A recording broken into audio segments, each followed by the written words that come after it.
Zee 24 तास एक पाऊल पुढे। लोकप्रतिनिधी आणि पोलिसांमधील वाद हा चुकीचा असून असे वाद टाळायला हवेत असं मत व्यक्त केलंय ते शिवसेना पक्षप्रमुख उद्धव ठाकरेंनी भिवंडीतल्या जाहीर सभेत त्यांनी आमदार निलंबनाच्या मुद्द्यावर सामंजस्याची भूमिका घ्यावी अशी भूमिका घेतली आहे। या सभेत त्यांनी महिलांच्या सुरक्षेवरून आणि दुष्काळावरून काँग्रेस राष्ट्रवादीवर सडकून टीका केली।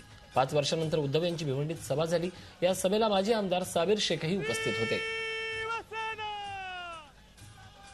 काल विधान भवनामध्ये घडलं, पोलिसाला मारहाण झाली, त्याचा आम्ही निषेध करतो, त्याचं समर्थन मी अजिबात करणार नाही, बिलकुल करत नाही।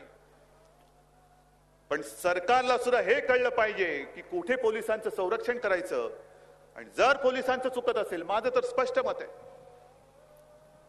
की जनता समोर बसलेली आहे। काल जे काय घडलं तिकडे एका बाजूला आमदार म्हणजे जनतेचे प्रतिनिधी आणि दुसऱ्या बाजूला पोलीस म्हणजे तुमचे सगळ्यांचे आपले जनतेचे रक्षक। हा वाद वाढता कामा नये। एका बाजूला रक्षक आहे, एका बाजूला प्रतिनिधी आहे। जनता बघणार कोणाकडे?